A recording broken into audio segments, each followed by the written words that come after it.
New Thought Media Network is pleased to present The Inclusive Church, Ideas and Resources for Leaders of Multicultural Ministries. The Inclusive Church with Tracy Brown. Tuesdays at 12 noon Mountain Time. Join Tracy and her guests as they go deep and share practical tips and resources you can use in your ministry. And now let's explore the Inclusive Church with Tracy Brown.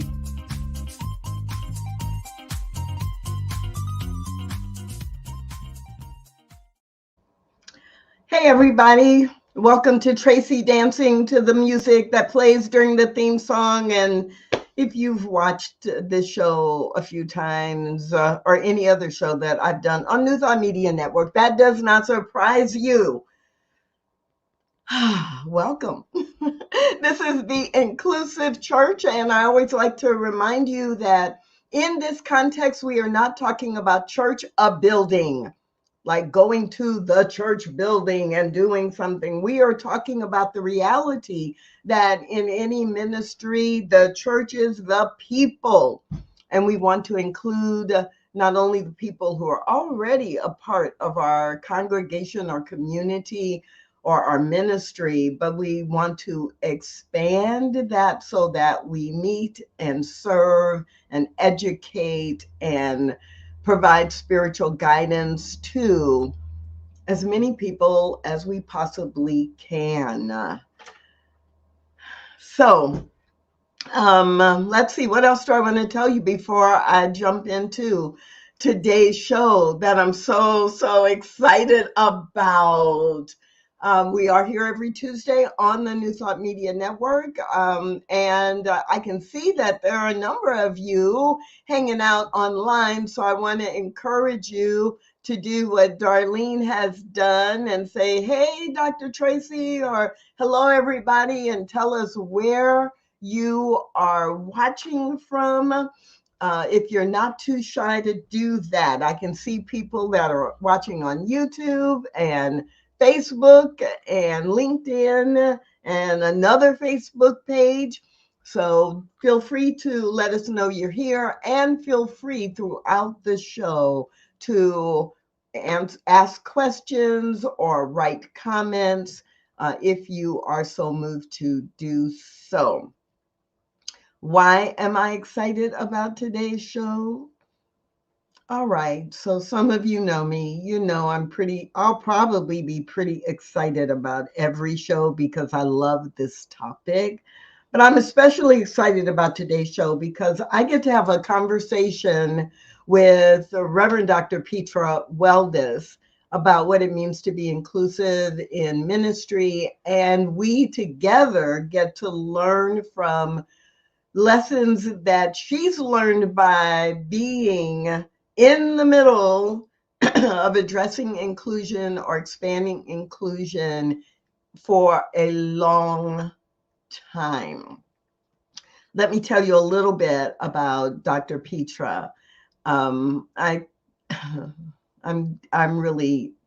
apologizing in advance because I'm really going to keep this short so that we can dive in. Currently, Dr. Petra is the spiritual leader at CSL Dallas, a thriving community whose purpose is to be radically inclusive, spiritually progressive, and all about transforming lives. And Dr. Petra has been in ministry for a little more than 40 years and has been teaching people how to apply spiritual principle in their lives, in all aspects of their lives for a long time. Within Centers for Spiritual Living, which CSL stands for, I don't know if there's anything you can volunteer for at the international level that Dr. Petra has not volunteered for. She has served and been a major contributor to the education initiatives and much of the curriculum in the organization globally. She has served in leadership in a whole lot of different leadership roles, including chairing the core council, which is the governing board. And that list of what she has done and what she has offered as a speaker and a coach throughout CSL would take me the full 45 minutes. I'm guessing that she will affirm once I bring her on that her most important role has been, until the last few years, being a mother and raising a son who is now a grown man contributing to society. But she might say her most important role right now is as a grandmother. At least it looks that way when you see all the pictures of her playing with her granddaughter. And finally, as I bring Dr. Petra on, I'm going to add that it has been a real joy and delight for me to be a co-conspirator around this topic that we're talking about. How can we be more inclusive in our spiritual community at CSL Dallas? And bigger than that, how do we take our spiritual principles out into the world as the reason that we care about being inclusive? So we do have a couple more people who are saying hello. Ben Price from the Pacific Northwest. And again, if you just joined us, then feel free to add that in the comments. Yay. Welcome. Yay. Yay. I'm so happy to be here with you, Dr. Tracy. And yes, I love that word, co-conspirators. Oh my gosh, we've been having this conversation for 10, if not 15 years. Yeah, it's been a long time. And we've had successes and we've had maybe not such great successes. And we have explored all kinds of things.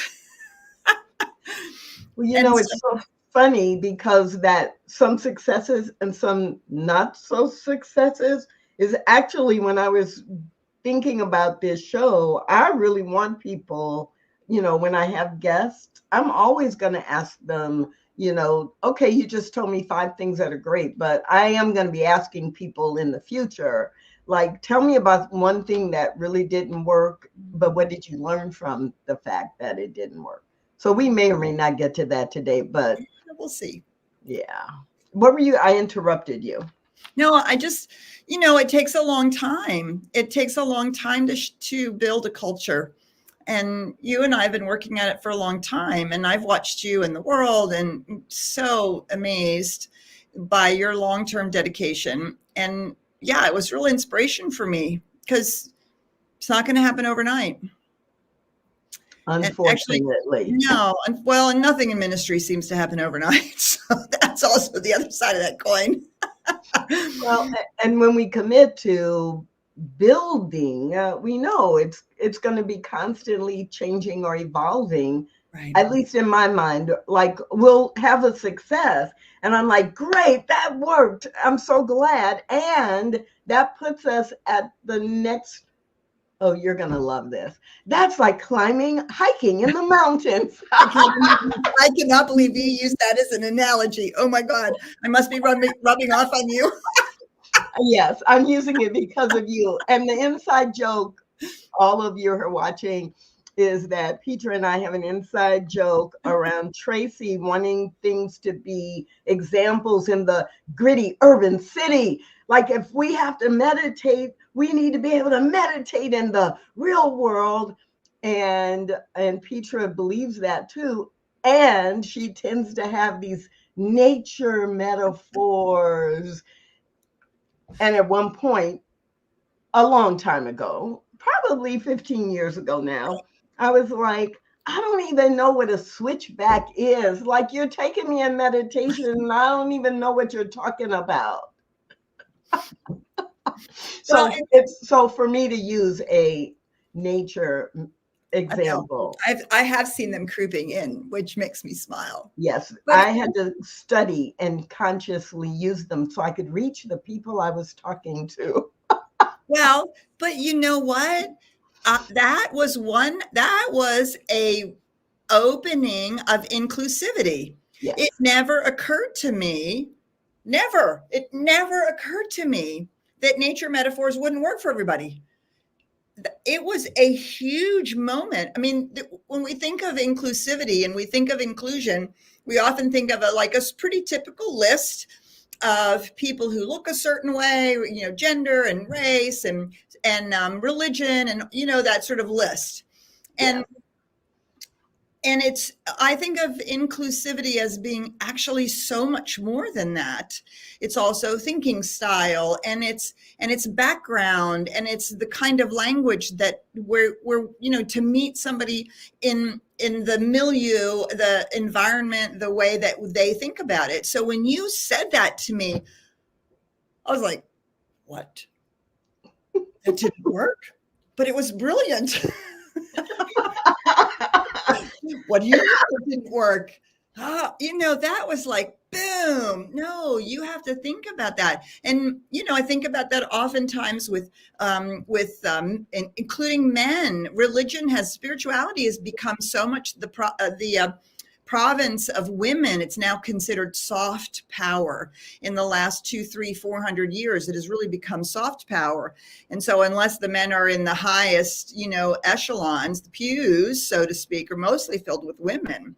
And then to think about, well, are you reaching men? Are you reaching people who have different or on different psychological spectrums? All of it, this inclusivity. To me, inclusivity is the celebration of the individualized expression that each person is.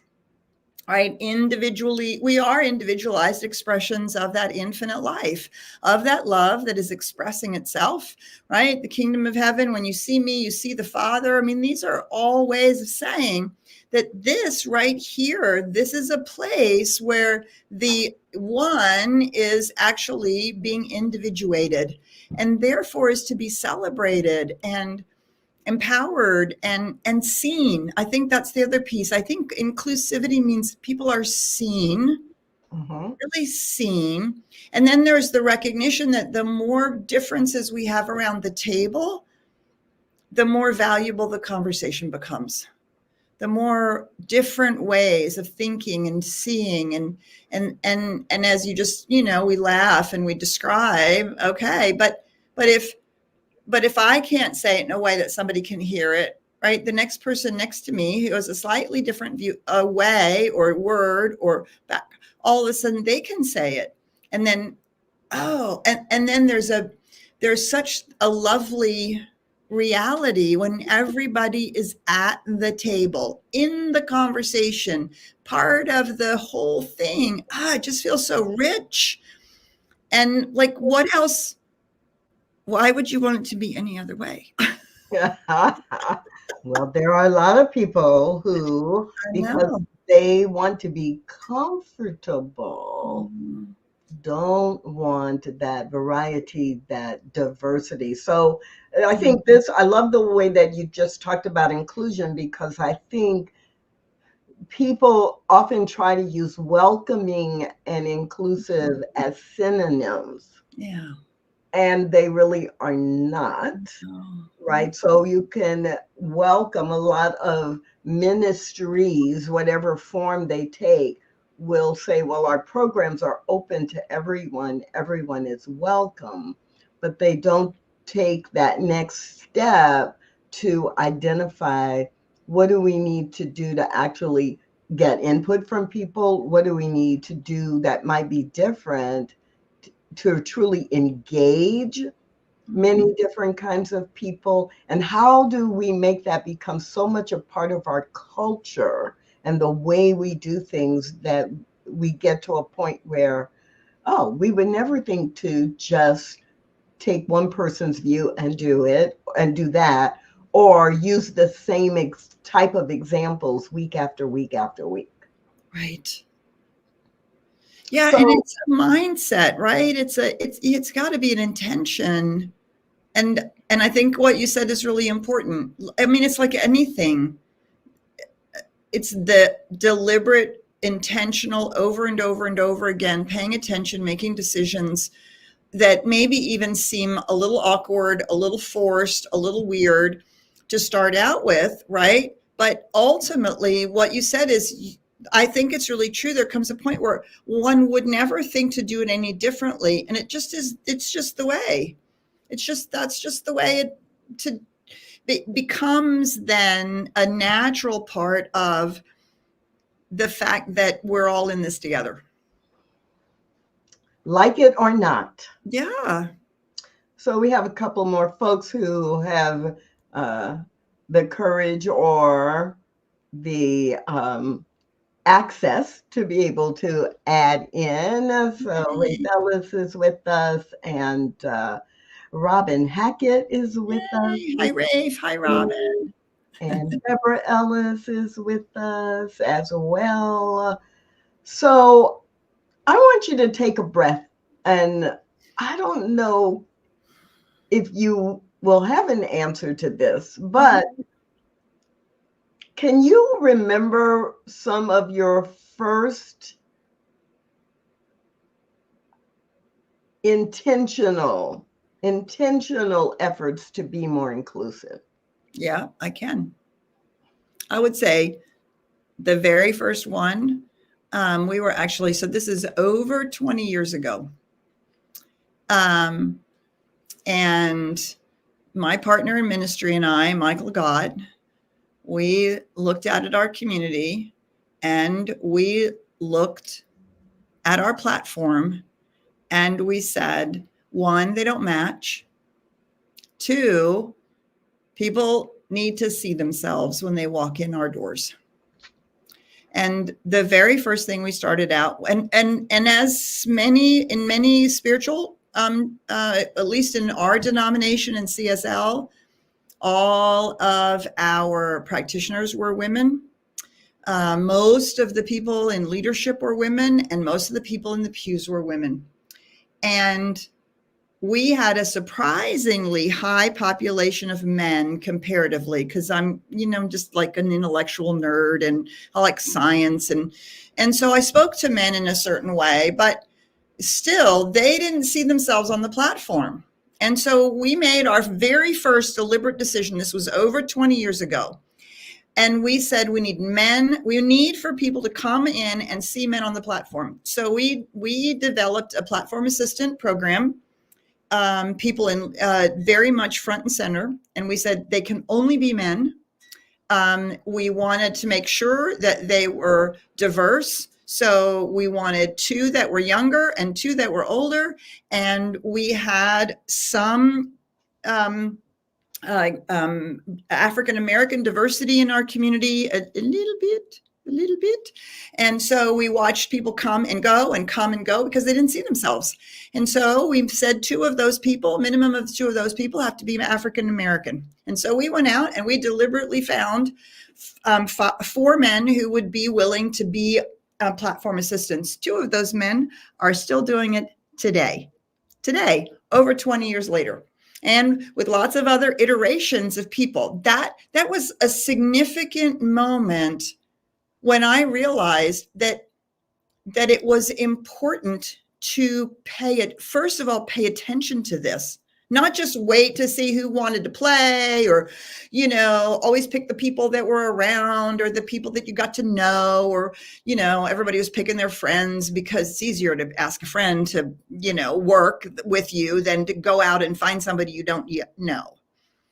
So that was one of the very first things. And what was so interesting is that we noticed that it seemed to make a difference. I don't know how I know that it made a difference, but because we would talk about it and like, okay, this is something we have to keep paying attention to. That was what sent me on to the work. Then the next work we did was really understanding that it was important to have different thinking styles in our leadership. And we started using emergenetics, and then we went to HBDI, and we began to deliberately look for people who were different than me in leadership. And oh God, it's so annoying. So annoying to have people around the table who think differently. Oh my God. And all the, relational people were like, what do you mean we're not going to talk about how the people feel? What do you mean we're going to talk about priorities? Or the conceptual people were like, oh, let's do this and this and this and this. And somebody else is in the room is like, but how are we going to do it? And it was a mess. Let me just tell you that it was a mess. All we knew is that we needed to do it. This was important. And we learn to value this diversity of thinking, right? And so we've been like tiptoeing in different ways. I have been in a relationship with a woman since I started in Dallas as the senior minister. And another piece of it was to be very open. I just simply decided that the minute I was going to step on my platform, I was just going to be open about it.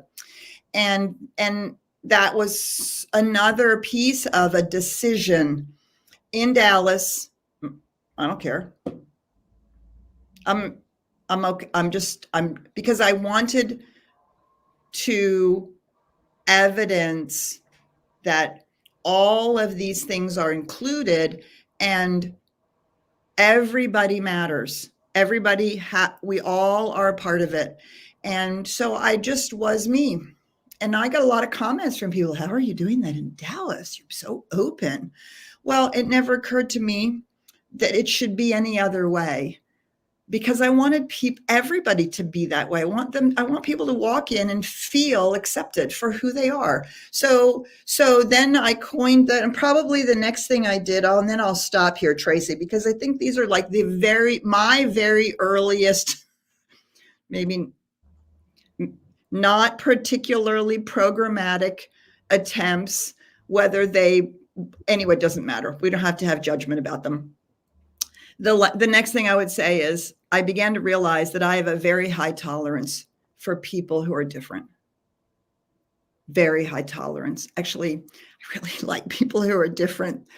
And so it's probably at least 20 years ago, I started talking about that it was okay to be a funny bunny, and that we're just all funny bunnies. And I'm very funny. I'm just a little weird. I have all kinds of little weird things that are weird about me, and I'm okay with it. Like so many of us, have had to learn to be okay with it, and then have to learn to love it. That is what makes me me, and it's what makes you you, right? And in the deepest love, we're all funny bunnies. And I don't know, there was something about that for me, that it was a way that I could love people, and I didn't need for them to be different. I didn't. And so I really worked on that. And we had people come to us that were on the spectrum, and people were like, oh, can't stand having that person in the class. And I never know what they're talking about. And I don't know how you do it, but you pull something out, right? I don't know. You probably know exactly who I'm talking about. And like 10 years later, our community had learned how to make a space for someone like that. They learned to listen. They learned to oh, well, if Petra thinks this person has something to say, I guess I'll do my spiritual work and try to figure it out. I'll never forget the day that man stood on our platform, shuffled up, and everybody was like, oh God, here we go, a 10-minute dissertation on physics or something. And right, he was the very last person. And I said, why are you a member here? And everybody came to the platform, and he was the very last person shuffled up. And he just got to the platform, and I think everybody was holding their breath. And he said, because I'm accepted here. And there was not a dry eye in the room, hardly. I knew at that moment something had happened in our community, and that we had accomplished something. And it was, for me, the strength to go, okay, well, this has all been really fun, but we have to at some point now start having the hard conversations. We have to start dealing with the hard conversations.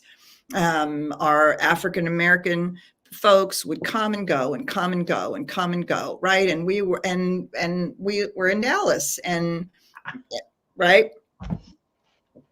No, I was one of those. Yes. I mean, Yes. I was one of those people who visited. I Uh-huh. might show up once every quarter, or I might show up 2 months or 3 months in a row and then not come back for 6 months or Mhm. longer. and and like during that period when the move happened from the previous location to the current location, I went to the old location not knowing that there had been a move, and I was like, oh, they finally shut down or something, right? And it was 2 years later when I finally found out the place I had been invited to come to was the that place that had moved and had grown and had expanded and had a lot more visible diversity. And I will say this, when I came back into that after having been gone a couple years, the difference was remarkable. And it wasn't just from a perspective of race and ethnicity. Um, there was a sign language interpreter on the platform Mhm. during second service. That's right. Like, 15, what? right? 15 years of that. Mm-hmm. What? And there was someone doing spoken word, and there was, Ji Singh. There was a Buddhist monk participating in the service, or flute music from Native American traditions. And not every Sunday, but depending on what the event was, and depending on whether it was a service or not, by the time I came to 4 or 5 services, that the music even reflected different genres. Mm-hmm. And I was like, oh, these are the same people? Mm-hmm. 3 times the size, but the core, it's like, no, the core has changed. Yeah. So, And that was a lot of deliberate work. That yeah. was, and the other thing I would say, Tracy, and I think you've really exampled it well. I had a mentor years and years and years ago, Dr. Fred Vogt, bless his heart. Oh, some very interesting things about Dr. Fred Vogt, but he said this to me when I was a baby minister. And he said, Petra, you're going to do so much less in a year than you want, but you're going to do so much more in 10 than you ever dreamed was possible. Nice. And it's what you're talking about that confirmed the truth of that it's drip, drip, drip, drip, incremental change, try something else, drip, drip, and not always the same thing in the same, like not hammer, but drip, drip, drip, a little bit here, a little bit there, a little, and all kind of around the same. And over time, it becomes part of the culture. I'll tell you the other thing that was really, so Tracy and I we tried to do a bunch of stuff. We did diversity training 101. We had little events and things like that. And of course, the biggest problem was we were constantly just preaching to the choir. The people who were already on board or wanted to be part of the conversation, they came. And the people that we really thought needed it, they didn't come. And so I want to say, I don't know, 8 years ago maybe, when it was becoming increasingly frustrating that the programmatic engagement was not working, that I thought to myself, well, I'm just going to start using it as examples on a Sunday morning from the platform. Just not like I'm going to talk about racism, but how as a minister or a leader, or you're teaching a class, you need examples. You're talking about the creative process, or you're talking about, the old patterns of thinking. And then we use an example, your health, your relationship, your money, whatever. Well, I deliberately made the decision that every time that I was going to make an example, and I could remember, that I had made this decision that I would always have two. One applying to myself personally or to life personally, and one applying to the collective consciousness.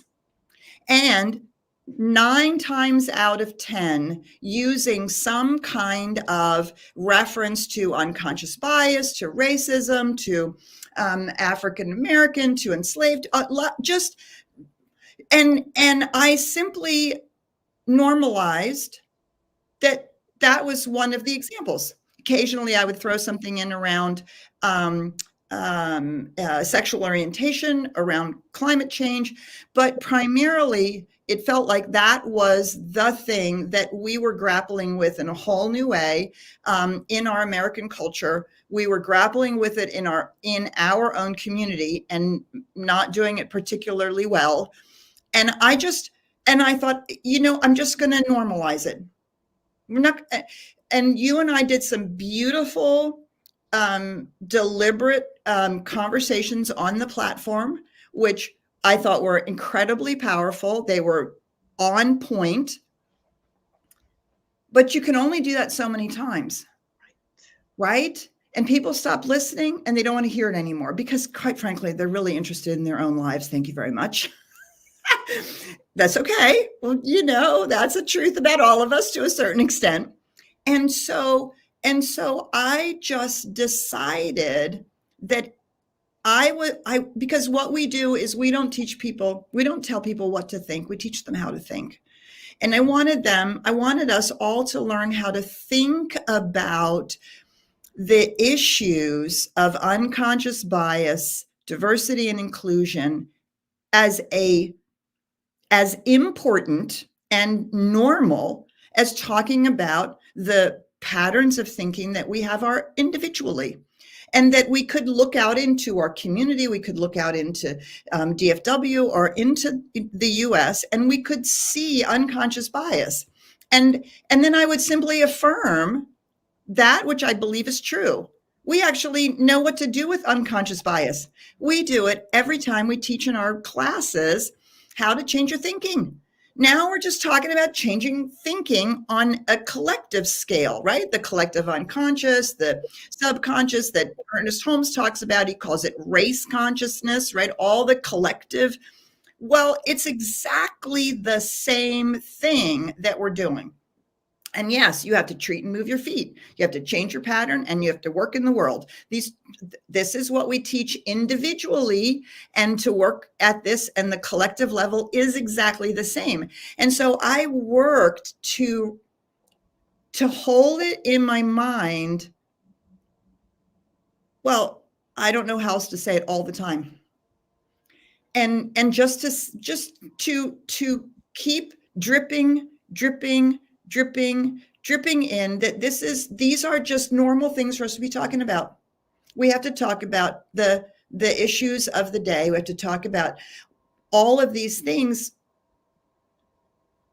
because could we say they're not political, they're not blah, blah, blah, blah, blah, they're not partisan. It's an outpicturing of our spiritual imperative. It's the outpicturing of our teaching. It's the outpicturing of who we've come here to be. And that's probably the thing that's the thing I feel like I contributed. We did a lot of work. Lots of people did a lot of work. You and I and Karen and Dana, then we did the Leadership Lab, which I'm so proud of.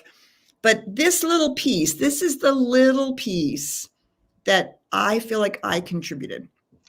And and I've watched you do that, and I've watched you remember more frequently and more frequently. And it is that drip effect that I think a lot of leaders and teachers, and even like volunteer team leaders, they don't have to be the senior minister. Mm-hmm. But when they normalize that this is the world we live in, and guess what? It does not match the world we say we want to live in. Right. So We know we've learned how to close the gap between my life now that reflects the consciousness I had in the past and setting a vision or goal and then making conscious choices to do things and adjust my life so that it will deliver or demonstrate that intention. If we know how to do it here, then we know how to do it in cooperation with others. Yeah. And I think that's the piece that when you have in the past used examples and people don't expect, they would expect me to use that example. Oh, she's a Black woman, and so she's talking about race. But when you or Karen, or Reverend Karen would use examples that were about the inappropriateness of race, the imperative for race-based hatred and violence to be changed, it had a different impact because people were like, wait, you're white. Why are you talking about this? And then to talk about it and say, our spiritual imperative is to be a part of the change. Yeah. Right. Over time, that drip, drip, drip message and example has brought us to a point where we can have some really difficult conversations and people are understanding. It is a spiritual requirement for us. And I will, hold that thought just for a moment. All right. Because I will use an example from a very recent talk. I will say you even impressed me, and I'm used to you doing this work intentionally, where all of your quotations there were a few earnest tones at the end, but using African proverbs as the key grounding for the key points that you made throughout the talk. I was like, that's something I would do. Oh my God. Look at Petra Weldes showing off. You're a good teacher, Tracy Brown. You're a good partner in this. You've taught me a lot. But it was fabulous because, again, people would hear it from me, but they also would be like, well, of course. And when you do it, it's like, oh, now there's we could talk about, how sad it is that that's true. Yes. But for me, it's the same thing when I am doing something around transgender awareness, or I am talking about LGBTQ inclusion or people with disabilities, right? People then look at me and go, well, you're not, you don't look like you have a disability, or, well, you're not transgender. Why do you care about that? And that's why it's so important to be an ally, because it's exactly that. I don't know whether I would say it's sad or not.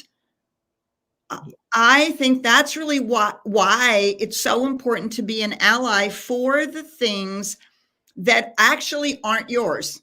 Yes, you must speak about the things that are yours, no question about it.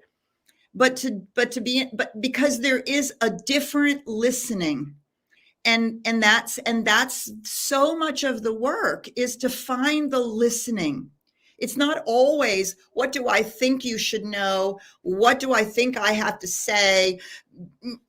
Right? It's finding the listening. And in our spiritual communities, a lot of the listening is available to us when we really come to it from a spiritual imperative. And we can ground it in our spirituality and in our values and in our mission and purpose and all of that. Oh, that's the other thing I would say.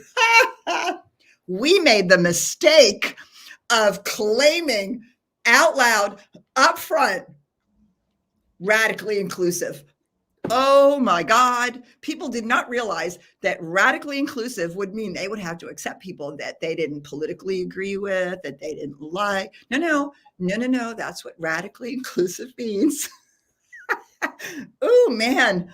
Oh man. We had no idea the impact of choosing that and sticking to it. And people they didn't know so much mind inclusive. They did not like the radical part, but it's a little bit like what we teach in Science of Mind, radical responsibility. No. There's no out here. There's no wiggle room. There's no radically inclusive, which means we are accepting of every person, not accepting of every ideology, not accepting of every belief system, and they're certainly not accepting of every behavior. But we are accepting of every person, and if they find their space here, fabulous. If they don't, please go. Stop trying to make us wrong. Go forth, prosper, find that place where not only do you find acceptance, but you also find agreement. I don't try to change people's minds. I don't try to keep them here, but we have to be radically inclusive. I do, the leadership does. There has to be space for people who are different. It's a little bit of the challenge with like-minded. That can get a little bit, we have to be a little careful about that. And can I really be radically inclusive? And before the pandemic, I would say there were 2 or 3 years where that was really pushing us. But we're radically inclusive. No, not ideology, not behavior, and certainly not harmful words. But as a person and a human being, that's okay. Radically inclusive. Sometimes we did things and I don't think we knew the impact it was going to have. But it's so worth it, because then I'm grown too, right? I'm pushed. And what does that mean? The last thing I would say, Tracy, I guess I want to go back to that listening thing.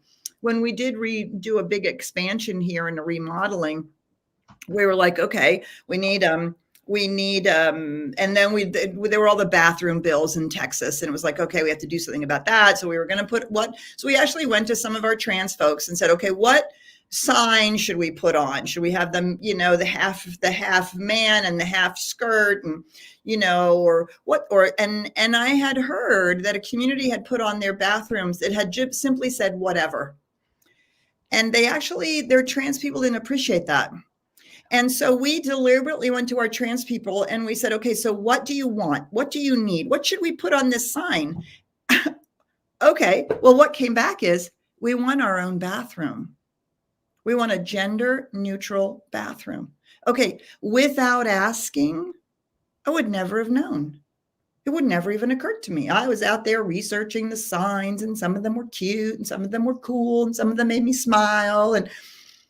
But by specifically asking what you want, so we have on both sides of our building, we have an individual and it says gender neutral bathroom. And it's not, well, in one place it is also the family bathroom. It has but the other one isn't. And so that also taught me a lot. Don't make assumptions that you have a clue. Just ask, even if it's fumbling, even if it's like, look, I don't want to be, I don't know. I just have to, and I'm sorry if I don't do it right, but I need to know.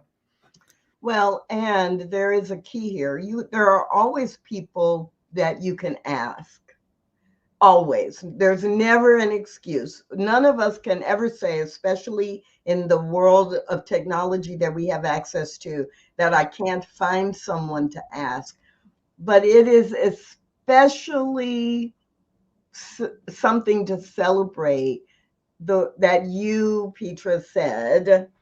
We went to the transgender people, I'm going to say the transgender and non-binary people who are in our community, and asked. The fact that we had people who were part of the community already who could advise us. But if we had not, right, if we had not walked the journey with several people, and grown ourselves as they were making choices and showing up and affirming them, If we hadn't had that, we still could have gone to people in the community and asked. But I don't want it to go without noticing that, yeah, we actually had people who were able to advise, that were involved in different ways as volunteers or as staff, who could say, here's what we would prefer, or here's what we would want, here's what will make us feel welcome and seen and respected. Yes, and therefore included, therefore a part. What my needs are important, valuable, necessary. Oh my gosh. Yeah, I mean, yeah. So as I've listened, there are 3 tips that come through to me that I want to make sure we capture. And then I'm going to ask you, are there any other real key tips you want to add? One is this drip, drip, drip, right? Don't think you're going to do one big thing and there's going to be magical change. That there really is a drip, drip, drip process that is what gives you concrete and long-term results. Number 2, that it is a long haul, right? So someone asked me about 6 months ago, they're like, can you help us come up with something to do? Because basically 9 months later, they wanted to show the results. And yes, you can do something and see a result, but you have to have a long-term commitment and strategy. And then number 3, get ready to grow. Yes. Because if I can see it now, and it's like the example you just shared, I've done my work, I've done my research, I think I have a couple of good options, but now I talk to people who would be directly impacted or who have experience I don't have. I've got to grow in what I think is possible and how I show up. Like, I have to change too. Yeah. So any other key tips? I would give one last thing. This came out of a conversation with, speaking of our transgender and non-binary folks, had a conversation with a gentleman in our community, and he came up to me afterwards and he said, I just don't get the they. I don't get the pronoun thing. Lovely Black gentleman has been part of our community for a long time. I don't get the they. I don't get it. It just seems weird to me. And what I've come to understand over the course of this work, for me personally, I've tried to walk in somebody else's moccasins, and I often can't, because I can't actually imagine their experience. I have some of my own, but I cannot viscerally imagine their experience. What I can do, I can respect that when they tell me this is how it is for them, that's how it is for them. And I should believe it. That to me is respecting, even if I can't actually walk a mile in their moccasins. I can't even imagine things that people have lived with, experienced. I have, and to pretend that I do. But I've learned to respect that is in fact their experience, and I don't have to understand it. I don't have to imagine it. I just have to believe them. And that is important. That's the perfect place to end today's show, because our time is up. That's the only reason. Because of course that just opens the door to so many other examples and so many other things we could talk about.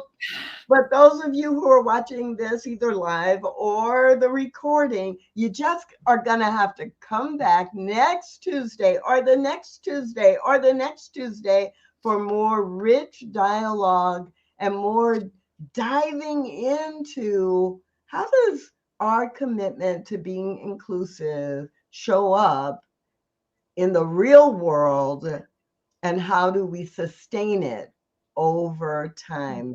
Thank you so much, Dr. Petra, for saying yes and for sharing this conversation with me. Well, and thank you, Tracy. Thank you for being you. There's nobody better to be doing this show, and I am honored to be on it today. Thank you so much.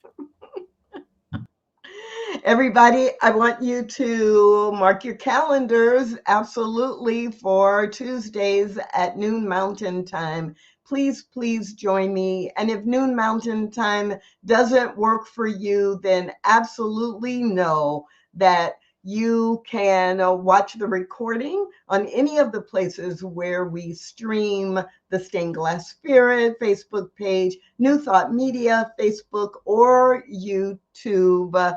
And also Tracy Brown, RScP on LinkedIn. So please, please join us every week. Thank you for all your comments today and your questions. Are there CSL forums specifically for ministers and practitioners designed as continuing ed, focused on equity, inclusion, and diversity? Then the CSL, the larger organization, DEI committee, hosts webinars on topics like this, or topics that all of us should be concerned about if we are committed to inclusion. And so you can access those through the weekly newsletter, and or by looking for the Diversity Inclusion Committee's Facebook page, CSL Diversity Inclusion. Thanks everybody for being with us today, and I sure hope to see you again real soon. My name is Tracy Brown, and this is Inclusive Church.